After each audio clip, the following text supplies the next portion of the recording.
This is a test of the Boundary Park alert system.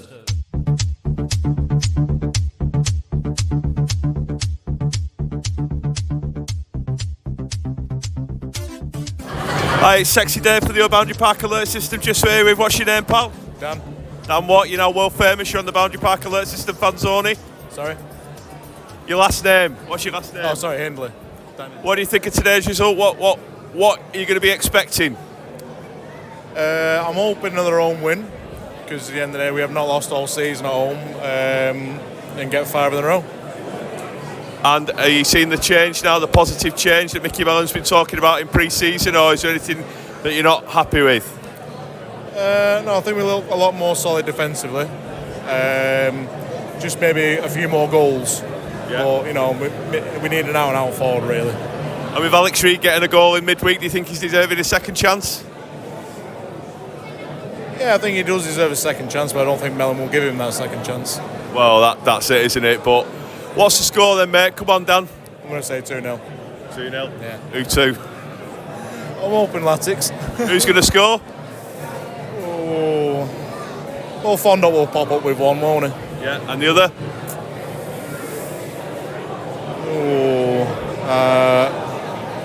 God, bleed now. Who else? Let's say Norwood, eh? Yeah. All right then, cheers, pal. Thank you. Hi, it's Sexy Dave. Yeah, here on Fanzoni. What's your name? Simon. Simon, what? You're now world famous? Yeah, Simon Colebrook.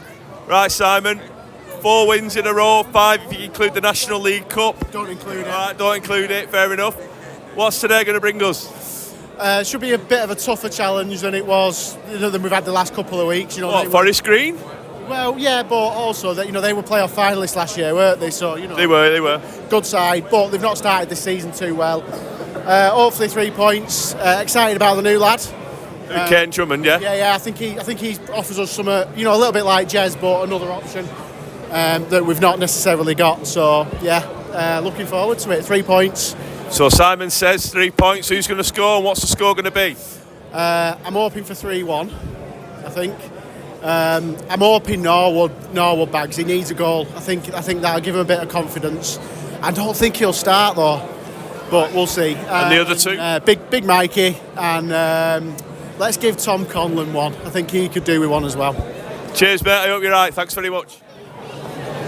Hi, it's the Fanzoni. I'm just here. What's your name, mate?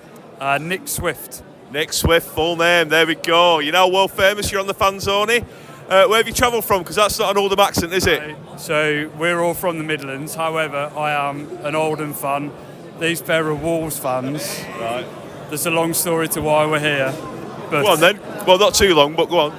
So he knows the dad of one of the Solihull players. So I've always said that we would come to watch a Latics game. It seemed like the perfect moment. So why are you an Oldham fan then? My mum and all my family are from Groton. All right, okay. Right, so you've obviously been avidly following Oldham the last few seasons. It's been a bit of a nightmare. But 4 wins on the bounce, 5 including the National League Cup. Yeah. Some people are saying don't include it, but 5 in 5. Let's be positive, include it. That's what I like. So, Solihull, the Brummies. Come on, Alan Tipton. There you go. You can cut what's the score going to be today? My heart's saying 2-1, my head's saying 1-1. Let's go with my heart. Right. Who's going to score? Fondop and Lundstrom. Thanks very much, mate. Cheers. Thank you.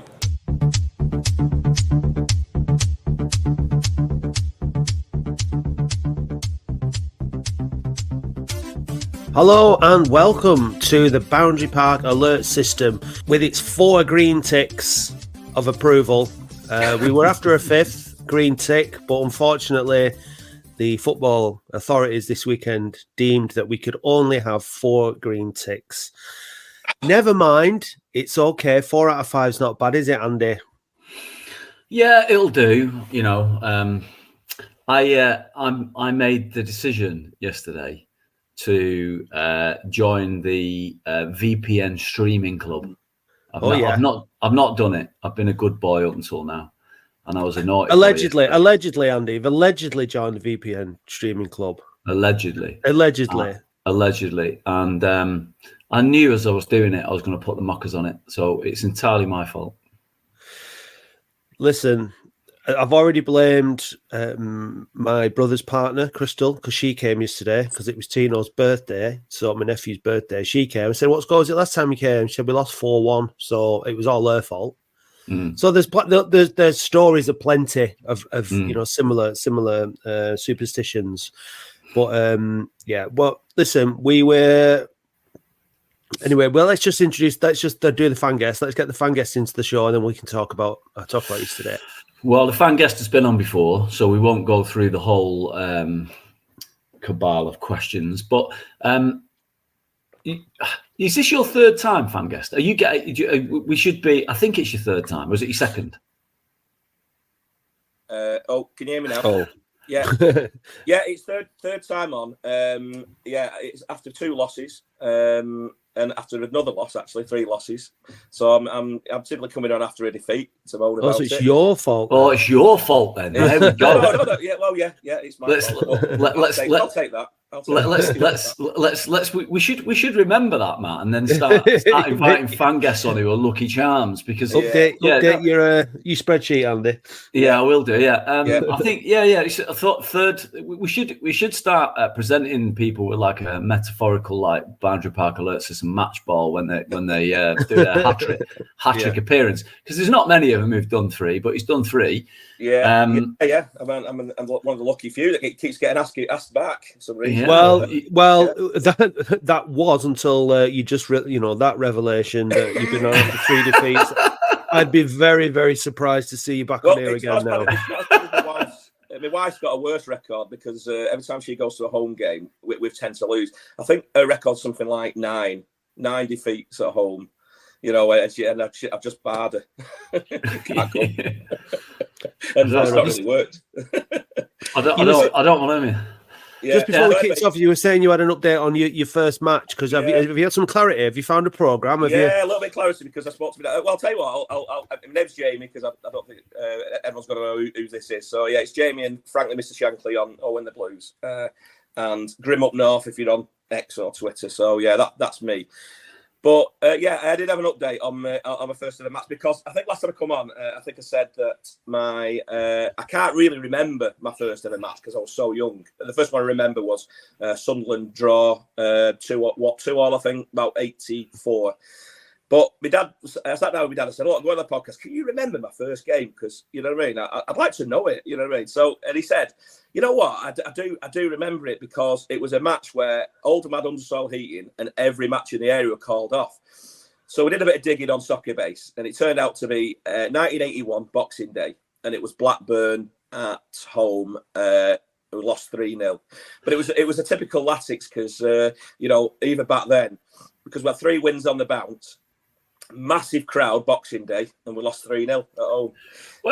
This highlights of that game on Twitter, on the internet, Yeah. I'm going to go back and watch that this afternoon, because now he's told me about this. I'm like, right. Well, it was on it was on like Match of the Day or whatever, wasn't it? I think. Obviously, like you just said, because there wasn't that many other games on. So it was on the ITV. Big match. It was because the camera sort of pans over from the back of the Rochdale Road and over the car park, and you can see how rammed it is. Yeah. So I'd literally just turned 5. I know I was a month short of 5, so I was 4-year-old. So I wonder if I was just shoved at the bottom of one of the paddocks. I think might have to look out for myself. Probably with a bobble hat on. Yeah. But so anyway, updated. I'm quite glad I've got closure to that. Thanks, Dad. Well, that's good. To this, by the way, as well. He's one of your older listeners. All right, Dad. Les. All right, Mr. Harrison. Les Harrison. How you doing? You all right? Anyway, welcome to everybody to the podcast. A little bit of the giddiness of the last few has subsided due to the fact that we were beaten yesterday by Solihull, and I might say by ourselves. I think it's fair to say I haven't listened to Mickey Melon yet. We'll listen to Mickey in a minute, but Andy, you watched the game. What did you make of it? What's your summary?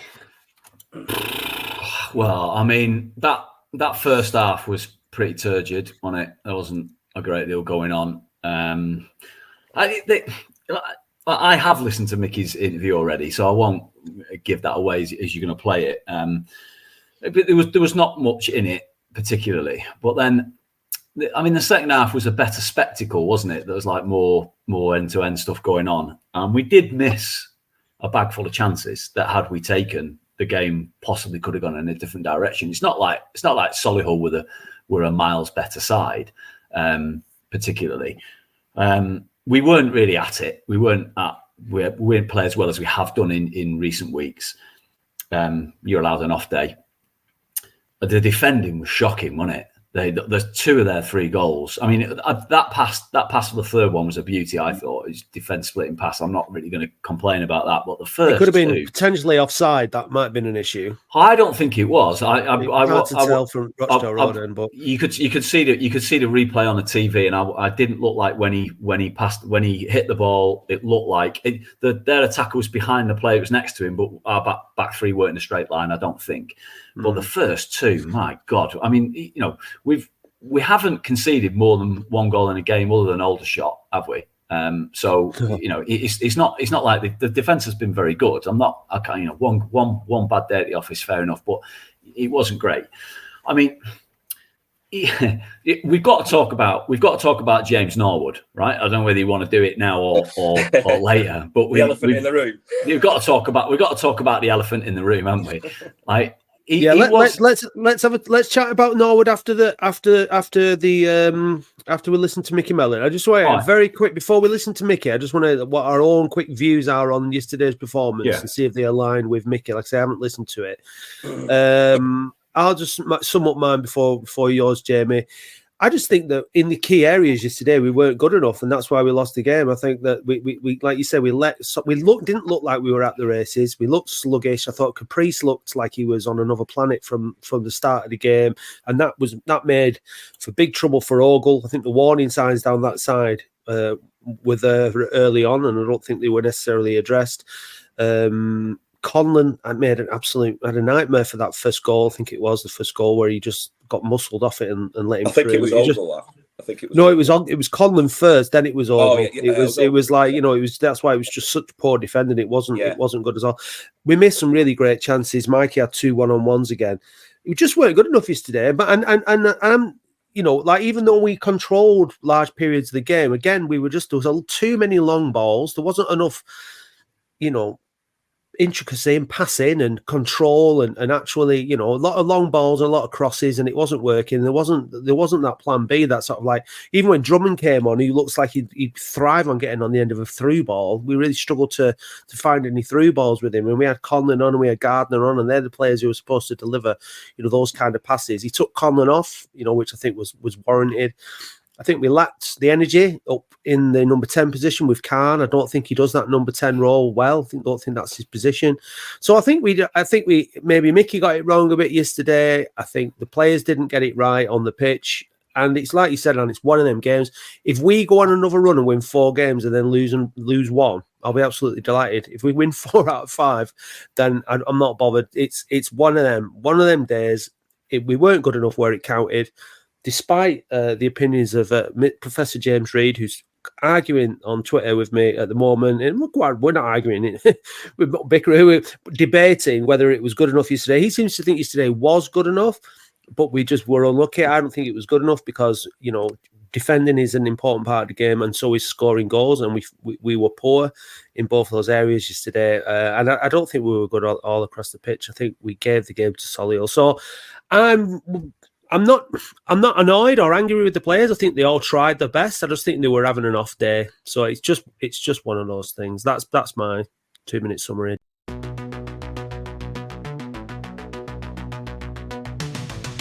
Tottenham merch, sexy merch. It's Tottenham merch. It's sexy, sexy, sexy merch. Visit weareoldham.co.uk/shop now to see our brand new range of hot, sexy merch. Tottenham merch, sexy merch. It's Tottenham merch.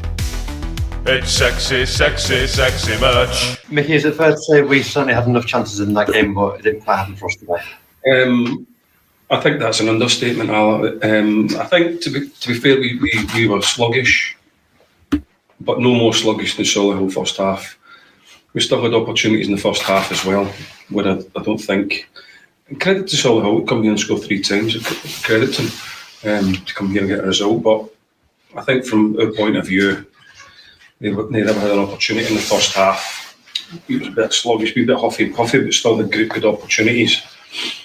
And then we get more. I mean, we get some 1v1s with a goalkeeper and a couple 1v1s with a goalkeeper and don't take them. And then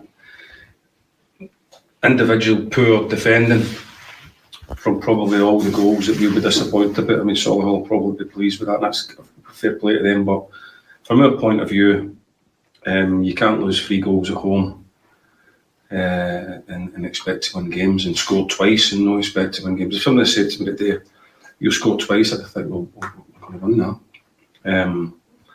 Second half a wee bit better with in terms of a wee bit more tempo to us, and we play a wee bit of risk, and the boys that come on were quite bright, to be fair.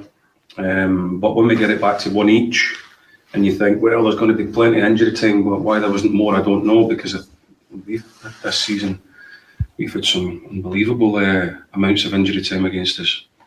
From the referee that I thought, I'll be honest, I'm not going to blame the referee for the result, but kept stopping the tempo of the game every couple of minutes, and some of his decisions were bizarre, and the amount added time on was wrong. There should have been more. But that's the story of him. But in terms of us, we need to defend better, need to be more clinical in front of goal, especially with the chances that we've created. I don't think I'll be saying anything different to anybody that's been here today. And what I will say was, and I mean this, I'm not just saying this just to be popular or whatever. The fans were fantastic today. They were terrific. They were terrific from the first whistle, trying to get us going and kept roaring us on and didn't come off us, stuck with us all the way. And I feel for them that me and my players have disappointed them and not given them the result that they deserved from some of the defending that we did and some of the lack of being clinical in front of goal. And I think that was the whole story of the game. So not really much more to say than that. I think that's the whole analysis of it. You mentioned about the sluggishness within the performance. Any reasons for that, do you think? No excuses, because we spoke about it before the game. We've been rested up properly, we've trained properly, and we spoke about it before the game. We said, look, remember what's got you to this position in the league. We spoke about it before the game. We said to remember the qualities that you needed in order to get results. It was hard work and it was tempo.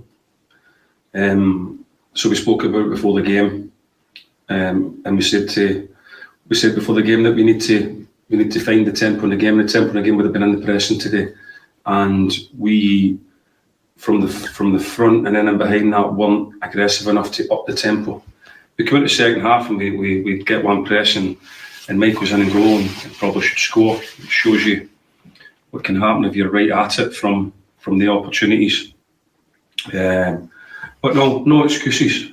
It's a mindset, it's a mentality, it's a going out there and fighting against that little voice in your head that comes sometimes and saying, no, I'm going to be right. I'm going to force a running performance today, a tempo performance, and we just didn't do enough of that. But, and I will say that, but we still did enough to be in front.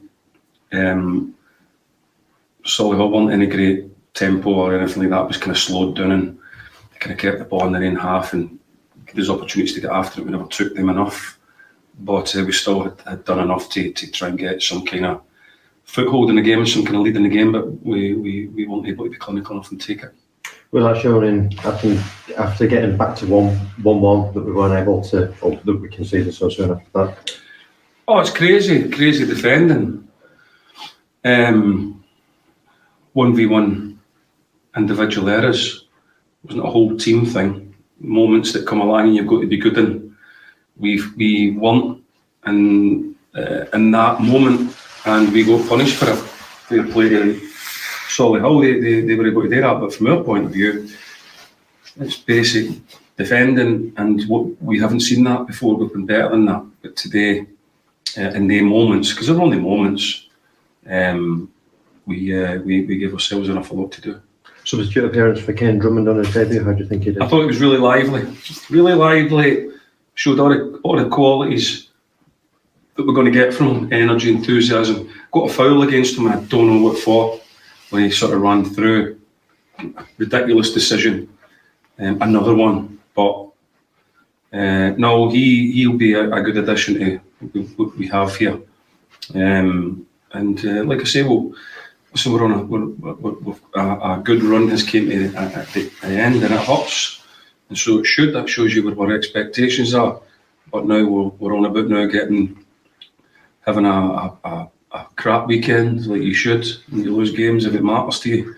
And it's about now going again on Monday morning and looking forward and getting us on track and trying to start another run now.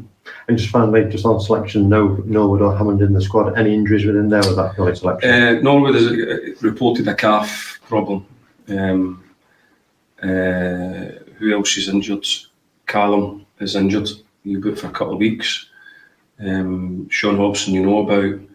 And it was just a balance at the bench. Probably it was that we needed to get a defender on there, so Big Will come in because all the rest of the players were pretty much attacking. So that was the reason for that. We picked that type of bench. Thanks, Ricky. Okay, so Mickey Melon. I mean, I think generally speaking there, Mickey Melon's assessment of the game was pretty accurate. Jamie, what's your thoughts on the game yesterday? Yeah, I mean, I think... I thought Solihull are one of them archetypical sort of National League sides. You know, they're always at the top end of the table. They're quite they're a pain in the arse of a team, aren't they? Let's be honest. But we just don't start matches well enough for me. We every match apart from Braintree, Forest Green as well. I think we started okay, but every match we just first half we don't have the high tempo. We always compare to Chesterfield how they did last year, and that was like the yardstick of a really top National League side that's going to get promoted automatically, and they had teams done and dusted for half time 9 times out of 10, at home, and we're just 0-0, and then the other team's always in the game there. I mean, positives are, I think some of our players are starting to get consistent in the game. Lundstrom's looking good every week, I think, myself. Monfey, he's a 9 out of 10, 10 out of 10 every week. Raglan, I think, we defended well this year. Yesterday was just looked like a match from last season, I think. More than anything. I think that's probably Conlon's worst game, I think, in an Oldham shirt, probably one of them. You've got to have your player who's dictating a game being that 9 out of 10, and he was a 4 out of 10. So, we just couldn't, we only looked like we had the tempo once we'd gone 1-0 down and the urgency came in. But, we need to start games like we were getting towards the second half there. We are creating lots of chances, to be fair. I mean, Fondop's missed 2 gilt-edged ones. And they are gilt-edged. They are ones you expect a striker to score. You want them chances as a striker. You've got to score them. Lundstrom missed one in the first half, which he should have scored. Broke through. You take them chances, and it's a different game, isn't it? You know what I mean? We're just not taking them, and he identifies that in his interview, does Mickey? He kind of, how much of that is on Mickey? And how much is it on players just missing chances? I think it's an interesting one, that, Jamie, because I think he started with Khan. Khan scored on Saturday. Generally, as players scores, you play him, don't you? But what he did, he played Conlon on his own. He didn't have the same defensive cover. Normally, he plays with the 2 holding midfielders. He played Conlon, and he's on, and he had Lundstrom and Khan further up. But Khan doesn't have the same energy and aggression. Yeah, no. I would have rather seen Charsley in there alongside Lundstrom, but also because we didn't have the 2 holding midfielders, we didn't have the same cover that we normally have, and we conceded. Maybe he didn't quite get it right. I think that there is definitely an element of that in terms of the personnel, but I also think the players that were on the pitch on the whole didn't deliver. I agree with you on Lundstrom. He was my man of the match yesterday. I thought he had a really good game. All right, he had chances. He scored in the second half late on, but he's getting himself into those positions now because he's definitely more effective further up the field. But yeah, Manny, for his standards yesterday, didn't have a great game. He was giving the ball away a lot. We didn't look after the ball well, and Solihull came for a draw. That's the frustrating thing. They didn't even come here for a win, particularly, or a smash and grab win at best, really. We sort of just gave them the opportunity to win the game. It was frustrating, but I'm like Mickey. You know what? Yesterday, I waited until the final whistle. I wasn't part of the exodus on the third goal, and it was an exodus. A lot of people left. But I sort of walked off on my own, stomped back to the car, and I was annoyed and pissed off about losing the game of football, and that's good. I wasn't just kind of like, shrugging my shoulders going, oh, we lost again. You know what I mean? Like that kind of being used to it like we were. I was annoyed because I wanted to win 5 on the bounce. And, we lost at home, which we hadn't done so far all season. So, yeah, it stung. And I think you could feel that for everybody. Losing, lost. We don't like losing. We're not used to losing this season. And all right, we're not doing it's a good point, like Chesterfield and some of the other teams that have done really well. We're not seeing teams off in the first half at the moment, but we have made great strides in going forward. So it's like you said before, Andy, it's one of them where you just sort of take it on the chin. Yeah, very, very annoying result, but off the back of 4 straight wins. So it's not something to start getting doomy and gloomy about, is it, Andy? No, but as Jamie says, the frustrating thing about it is we've played Solihull Moors 3 times at Boundary Park now, and we haven't beaten them yet. Yeah, no. I think we have to mention this. I think we have to mention the size of the crowd as well yesterday. I don't want to be getting into this typical Latics thing, and because we want that to change. But last season, when we had big crowds, we fluffed our lines, didn't we? And yesterday there was an extra couple of thousand people on the gate, and we fluffed our lines again in front of the big crowds, and that's frustrating. The big crowds like that should be what give us the edge, and it seemed to get to the players because they weren't doing the basics yesterday, and it's frustrating because it's great to see a crowd of that size at Boundary Park for a National League game, and there was less than 90 Solihull fans there. You know what I mean? And Mickey's praised the fans for their attitude towards the game, even though it wasn't going our way for long spells of it. And these are the things that you want to give you an advantage. And it didn't. It seems to do the opposite. It was frustrating. One of the we pointed out the other week. The whole XG versus XGA nonsense that everyone looks at. Solihull actually, even given their position in the league, is relatively low. They look all right on that chart, so and you can kind of see why from yesterday. Because actually, that Stevens, number 7, who scored, looked like a bit of a player. He's played for him before, and he looks all right. Wilkinson, remember him when we had him under Lee Johnson? He's got loads of football league experience. He was a bit of a pest when he didn't score, but they're one of those sides, aren't they, where they weren't brilliant, but they'll just grind out results. And obviously, they're creating chances. And they're not the worst side, but I guess like Jamie's point before, I don't think we're good enough to put teams to bed 3 or 4-0 at the minute. Sadly, we're not in that. Well, we're not doing it, are we? So if we were good enough, we would be, wouldn't we? other than once at home to Braintree and maybe the Woking away game, we haven't really. It looked like we're going to put teams to bed. No. But the other thing is, if we're not going to put teams to bed, when we get the equaliser yesterday to get to 1-1 with 10, 15 minutes to go, that's when we should be pushing on to try and win the game. And teams that get promoted will go on and win that 2-1 at home, wouldn't they? And then to immediately just let them walk through us, to go 2-1 up shortly afterwards, just I think probably demonstrates that we're not ready.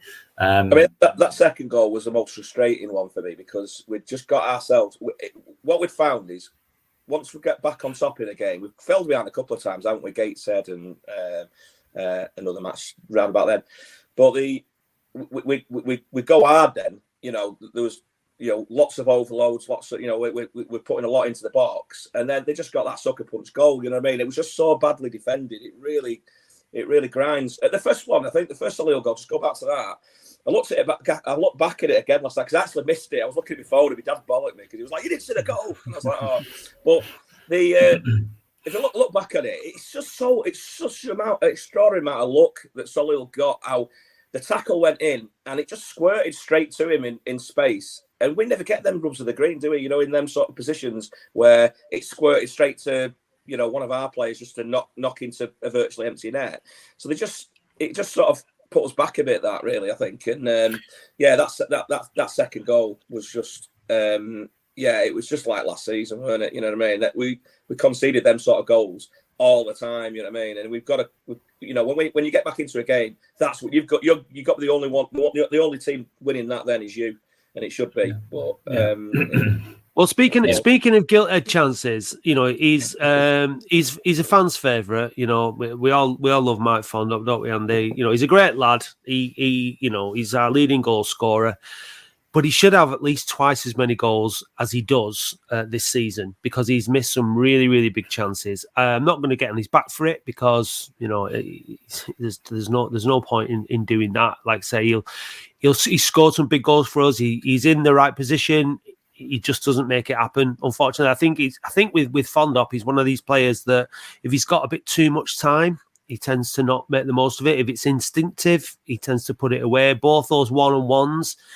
But he scored a good goal earlier on in the season when he went one-on-one with somebody. Was it Woking? Yeah. So that was. I'm not ruling him out as he can't do it. It's just based on the evidence this season.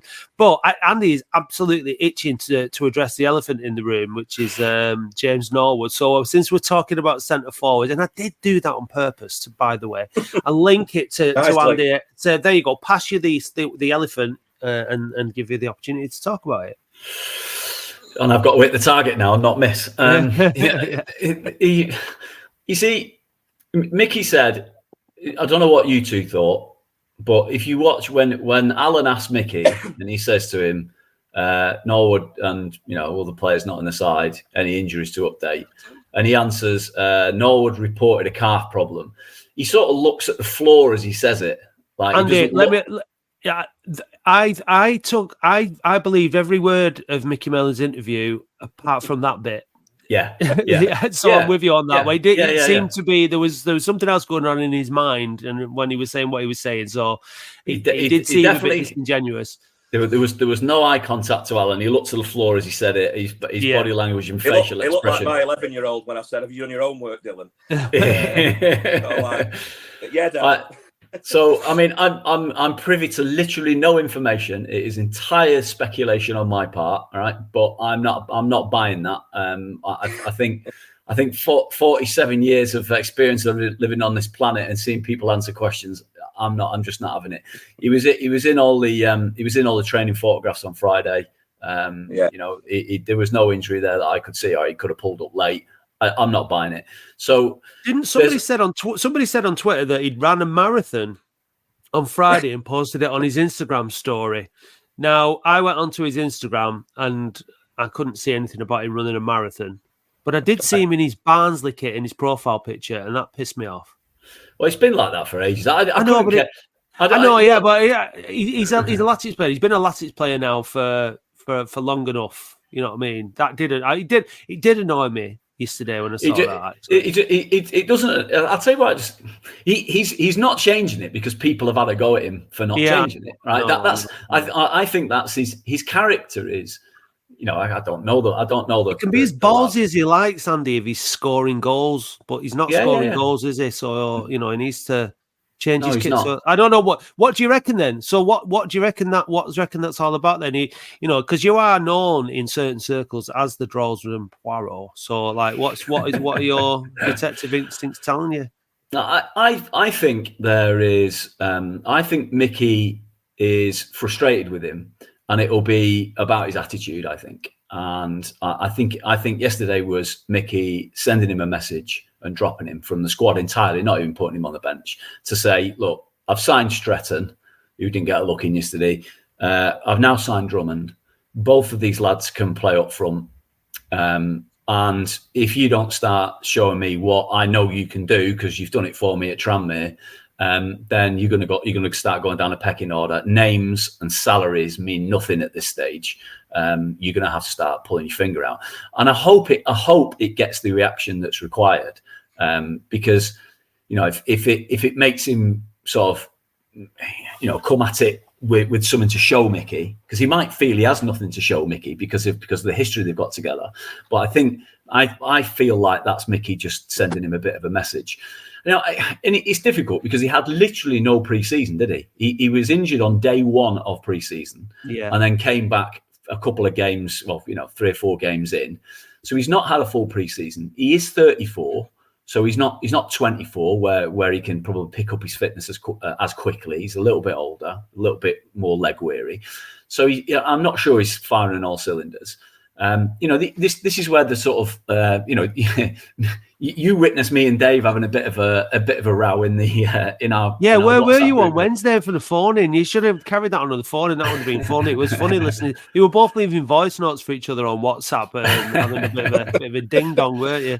Well, my point of view is, I've said this before. There is absolutely no argument that James Norwood is a better footballer than Mike Fondop, right? It's just, I'm not having it. He is a better footballer, but he's only so much like, you're a bit. You can rely on your ability without effort or the right attitude. I concede that much.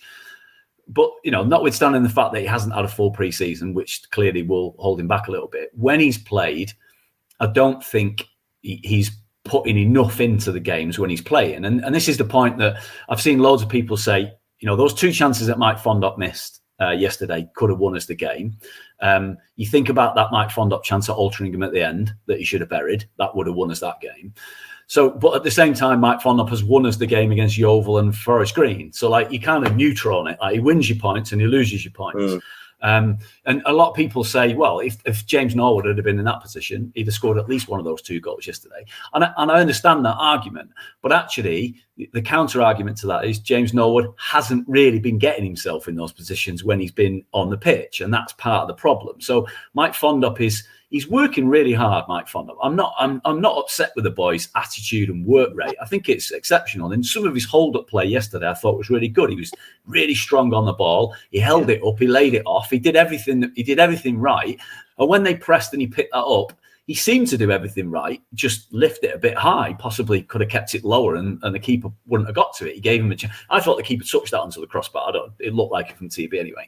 So but this is the perennial issue we've got is I'm absolutely of the view, and no one will convince me otherwise, that if you started Mike Fondop every week, then he won't convert enough of the chances that he gets for us to do a Chesterfield or to go up automatically. He will miss chances because that's just the way he is, and you have to accept that he doesn't score all the chances he gets. I think Norwood's conversion ratio will be much higher for the chances that are created for him. Unfortunately, not as many chances are created for him, and that is sometimes you can argue is that the midfield presenting him with opportunities. Certainly last season's service I felt was an issue to him.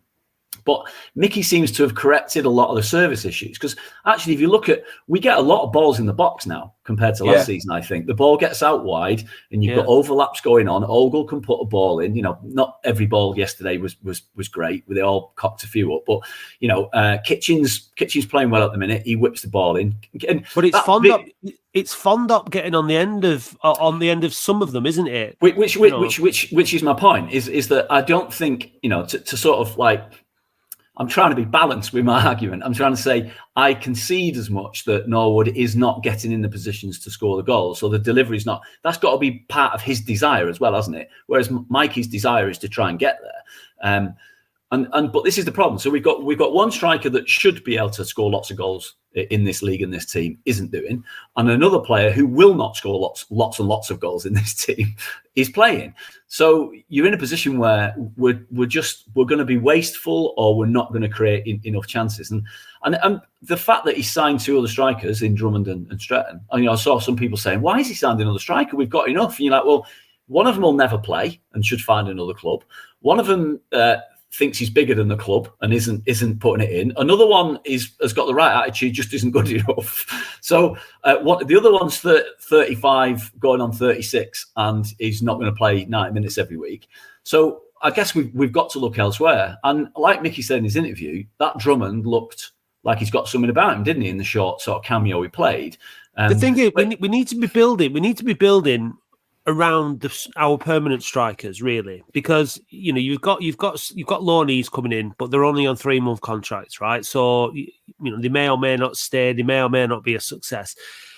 Surely, Jamie, what do you think? The ideal centre two up front pairing should be Fondop and Norwood. Fondop should be up there doing what he does, holding the ball up, flicking on, getting chances when he gets them, occupying defenders, being a handful, and creating space for James Norwood. That surely is the combination of strikers that we should be playing. Garner does a job when he comes on, but he's not going to bag you goals. He's not going to score as many goals as Fondop or the Norwood that we would expect. James Reed, Alex Reed's out of the question, as we know. So those two should be our top two, shouldn't they? Yeah, I think. Well, Norwood's the only natural predator, I think, isn't he, at the club? I'd say. The problem is he still just isn't fit. I don't think, or he hasn't been fit for large parts of the time we've had him. He got an injury when just after sort of New Year last year, and then he missed a big chunk, and then he never looked the same player since. I think, you know what I mean. So that's by and large been the issue, I think. But Fondop, I mean, look, you've got to love him. He does create so many opportunities. He scores goals from nothing. I do love him, but I do hate him at the same time. So you know what I mean. So it's sort of a love-hate thing with him for me. Love him to bits, but he's so frustrated at missing them stupid chances, and they seem to fall to him more often than someone like, I would expect a Garner would do better, or certainly Norwood would be slotting them in, wouldn't they? So I don't know. I think I don't know whether. I agree with you, Andy. I think there's been a fallout or something like that. I think there's been a fallout for him not to make the bench. I'm not. I mean, it doesn't have to be like a catastrophic fallout, like Alex Reed one is. It feels to me like he doesn't. Mickey is sending him a message, and he's saying, right, you're not in the squad this week. And I'm apparently they're all in the main stand watching the game. So no one went off in a huff or spat the dummy out or anything like that. So they all stayed and watched the game, those that were not involved in the squad. But it feels like he's sending them a message. And I really hope it works. I hope it's a manager or he had a bit of a tweak in his calf just for balance. Yeah.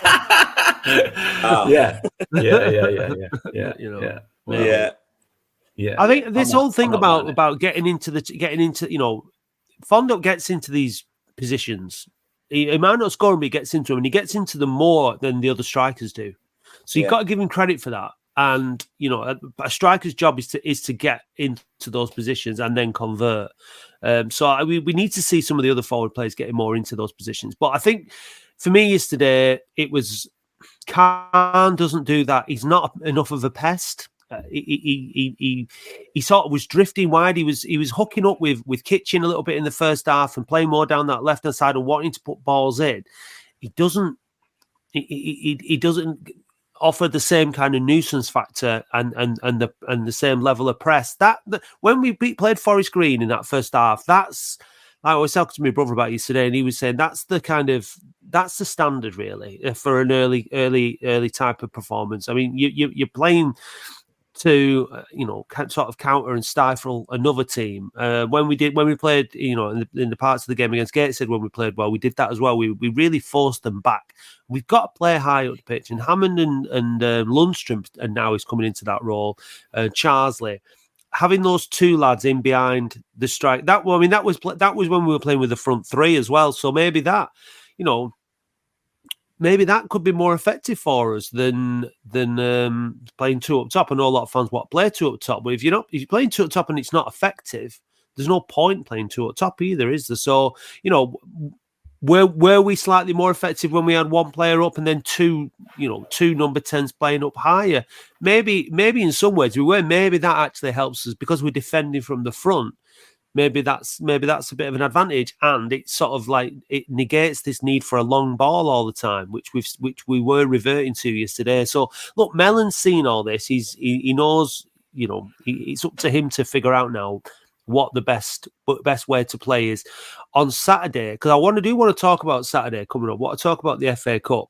I've seen a few tweets and stuff. But it's only the FA Cup. On the phone in, I advocated for Latic to concentrate on winning the FA Cup and rather than the league and getting into Europe. It was obviously, because obviously brings a lot of money in, a lot of attention to the club. I was obviously joking. I got a bit still. Phone was all right apart from going on about the FA Cup, but I do want to stress the importance of the FA Cup. It's massive. I think if clubs like Latic and clubs down the bottom start to shrug their shoulders at the FA Cup, the competition is doomed. I really do, because we know what some of the teams that higher up in the division think about it. Well, certainly in the early rounds anyway, they're all about it when it gets to the finals, semi-finals and the big paydays at Wembley and all that. But for us, going into this round, the fourth qualifying round, and we've got Halifax at home, it's an opportunity for fans to put money into the club coffers. And we, Frank and family have put a lot of money into Oldham Athletics so far. Majority of weeks at Boundary Park, it's season ticket holders that turn up, and there's hardly any ever away fans come. So we've got a chance to put some money into the coffers. And unfortunately, the main stand's closed, which to me sort of sends a signal, though we're not really expecting a good crowd. I think we should, fans, the club, this is the FA Cup. And if we get into the first round proper, this is the level that we're at now. But we have to get excited about the prospect. We could get Stockport away, or Stockport at Boundary Park, or Tranmere. The games that we would absolutely love to have. The FA Cup gives us that opportunity to play some of these, have some of these opportunities. And so I want to see a really good crowd at Boundary Park. Hopefully Halifax will bring a few. Let's put some money into the coffers at Boundary Park and repay, the faith and the finance that the Rothwells have put in, because we don't get the opportunity very often. This National League Cup is not that opportunity. People not getting excited about the FA Cup. The FA Trophy, fair enough, but this is the FA Cup. It gets us into the first round proper. If we get into the first round proper, we're only 2 wins away from the third round proper. And then you've got an opportunity for a proper game-changing amount of money, which takes some of the stress off the owners of the football club. So the FA Cup is really, really important financially to the club. And I think we need to go out there next week. We've got to beat Halifax, and we've got to get into the next round. So please, if you're on the fence about going to the game, go to the game next week. It's a massive game, I think. Halifax Town, another team that we haven't beaten since we've been in this league. I know, in the league. Yeah. But this is the cup, so we have a chance to beat them and put it to bed. What are your feelings, Jamie, on the FA Cup? Do you agree with what I said, or am I full of crap as usual? No, I agree. I mean, I think you're preaching to the choir here, because we're all the same age, there and thereabouts. So I think the FA Cup means something a bit different to us than it does to, your average 18, 19-year-old. I think, I mean, I still get a buzz on an FA Cup day, no matter who we play, because it's the FA Cup, and that's just me. But I don't think we could have got a better draw in terms of a crowd than Halifax or probably Rochdale at home, really. I mean, I think that out of all the teams we could have got, they're the ones that are going to bring the most in, aren't they? So I think I still think it will probably be a bit lower than what a league match will be, because people tend to pick and choose, and no matter how much of a passionate sort of rallying cry that you can do, they're still going to get a few that are just going to go, I'm paying an extra match here. I mean, the price is quite good, £15 for an adult. Don't think that's too bad. And I'm just dying to beat them, because like Andy says, we haven't beaten them yet. And there's just a team, Halifax, we used to play them in pre-season friendlies for, like, you know what I mean, for fun, for shits and giggles. Yeah. We need to get these sort of monkeys off our backs, don't we? Really, a lot of these sort of teams we haven't beaten repeatedly, turn into bogey sides. It's too many of them. You know what I mean? So yeah, good opportunity. I do think that we do tend to bounce back a little bit after a bad performance. I think a little bit. So I'm expecting a little bit of a bounce, bit of a better. I'm expecting a more high intensity sort of game really than what the Solihull match was. So whether that suits us, because I think it does suit us if we're playing. If a game's high tempo and stuff, I think we've got players that use the ball a bit better now. So looking forward to it, mate. Yeah, it's a cup game. It's a one-off. I mean, there's no replays, is there now? So it has to be one. There is replays in this round, isn't there? Is there? I think we'll so. have to check that. I don't know. I think. Well, they were getting rid of them in first round, weren't they? I don't know if there's still replays at this round or what. But I think there is. I think there is replays in this round. I think so. It's only when you get, and I'm not even sure what round it is where the replays bin from round one. Well, we'll soon find out because the one all draw specialists are in town. Right, I'm going to look it up. Carry on. Yeah. Look, I mean, I just I was having to think about it, and it just dawned on me. All right. We got relegated. We used to join the FA Cup at the third round regularly when we were younger, Jamie, because we were in the second division. So that was the norm, and then obviously we're in the first division in the Premier League. So that was normal. But then we dropped down into League One, and in League One you're in the first round proper. And it's not as exciting by any stretch of the imagination once you're used to coming in at the third round, but now we are where we are, and we've been in this division now. This is our third season, and for me, getting to the third round draw is as exciting as it was getting to the quarterfinals or something like that back in the day, because you've got the opportunity to play the big clubs, and that's what you want, because it's so few and far between that you get that opportunity.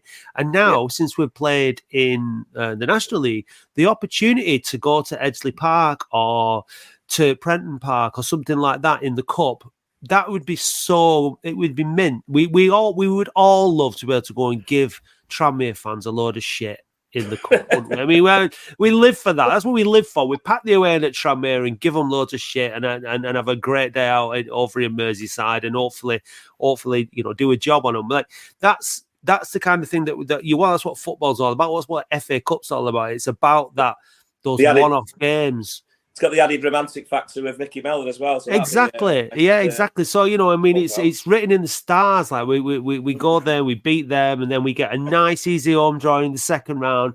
And then we get the third round draw and we get beat by, I don't know, Chesterfield or something. But, my previous appearances have been after FA Cup games. I think it was Wrexham away 2 years ago, and Newport away last year. I mean, they're the flip sides of the FA Cup, aren't they? Obviously, getting hammered at Wrexham and losing at Newport. But as long as we avoid the Welsh teams, we should be all right. I've just checked. There are replays. Replays are removed from round one on. Right. Yeah. So, I mean, Great. even if we draw, I get another Tuesday night in Halifax to look forward to. We've got extra games with the National League trophy thing, and then we've got extra games with replays in the FA Cup. So, throw them our way. Great. I mean, it went really well, didn't it? The first National League Cup game, especially for Sean Hobson, who hobbled off with a broken foot, I think. So that went well. Charles, it was inevitable, that, wasn't it? It was just inevitable that across those 4 games, someone was going to get injured, and I know and if we may even have more games to play. I think at least 3 other games beyond there. So, I mean, look, if he's bringing some money in and giving some players some game time, and they've assessed over the course of the year, it will be beneficial. That's up to the club. I can't bother watching it, but it is what it is. But it was sort of. There was rumours this week that we might be signing another defender as cover for Hobson, which would possibly be a 20-year-old loanee from a bit like your Drummonds and your Strettons. I hope that isn't the case, because it would seem really, really disappointing to be playing another club's kid when we've got Will Sutton ready to go. I'd like to see Sutton get in the game. Yeah, so would I. Yeah, he's play our players, for crying out loud. God's number 9, scores all the time. He is divine. He's God's number 9. Dave, do you fancy some GN9 merch? Yes, please. Go to the shop on our website, weareoldham.co.uk. God's number 9. Scores all the time. He is divine. He's God's number 9. We've got t-shirts. We've got mugs. He's God's number 9. God's number 9. How have you done on Latic Mind the first 2 times you came on, Jamie? I think acceptable. I think. Yeah. I think I got to like 3 or something on the first one, and I think I got about 4. I think last one, but I don't know. I've set my own stupid yardstick here, haven't I? Yeah, you got to aim for 5. This season's leader, I think, has only got 3. Is that right, Mark? I think So. Yeah, it's been. I mean, it's gone up a notch, hasn't it, this season? As the Latic Mind computer goes deeper into the database for more obscure questions. So, it'll all be done by AI soon. Anyway, I would imagine. Yeah. Right. Okay. Good luck. Okay. Here we go with the music.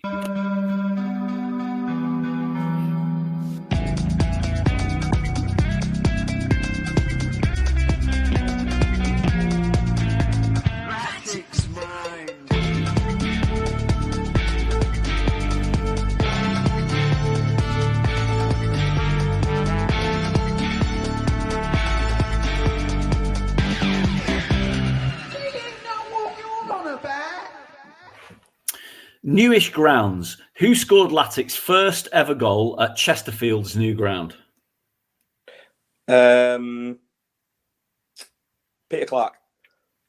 Wrong. It was Matt Smith.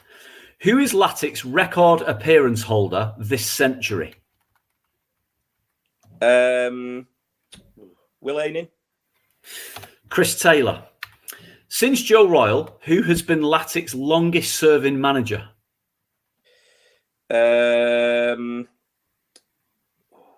John Sheridan.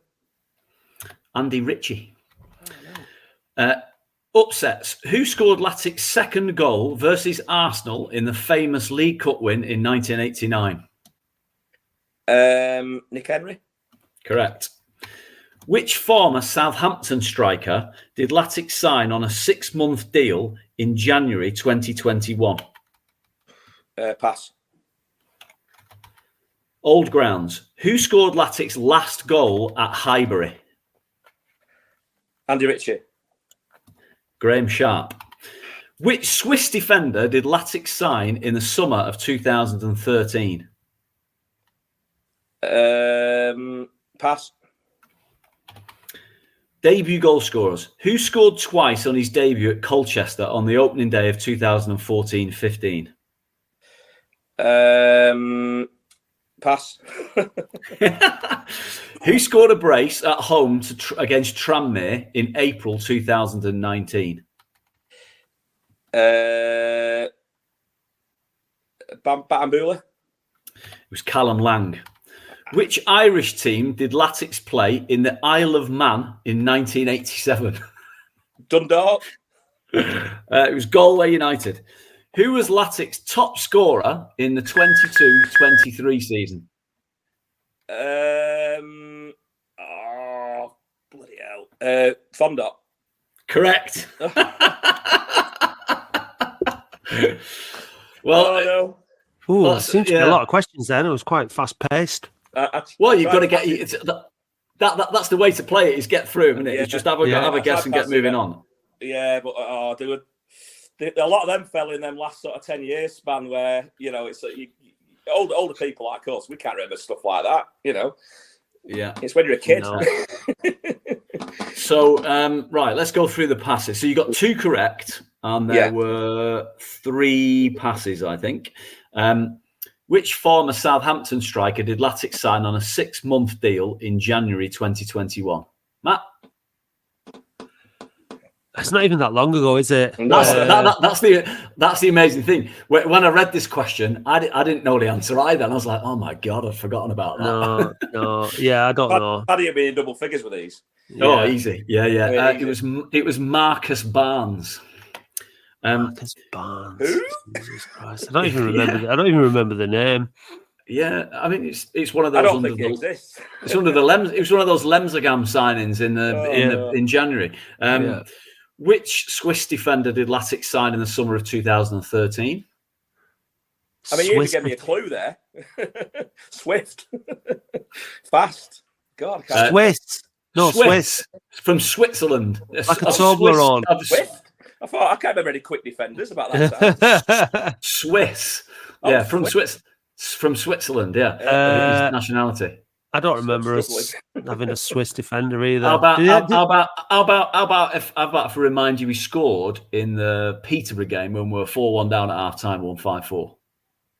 Oh yeah, defender, weren't it? Yeah. Oh God, what's his called now?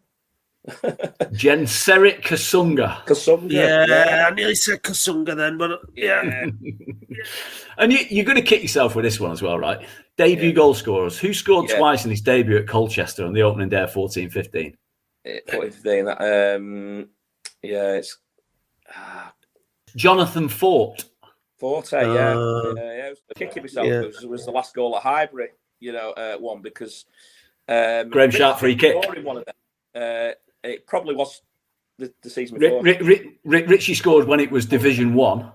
And we got beat 2-1. I think we might have got beat 2-0 in the second season. Yeah, I went to the second one. They had the mural up. You remember the Highbury mural? That's right, behind the goal. Yeah. I went to that midweek one. Yeah, that's right. And then Sharp scored a free kick at their end, which was an absolute belting free kick. Yeah. And we drew 1-1, I think. Yeah, 1-1 draw. Yeah. That was the season went down. Yeah. Oh God. Yeah. I could have got 3 then, but anyway, it's what it is. What I will say is that there are, if you listen every week, there are some familiar sounding questions. They're of a theme.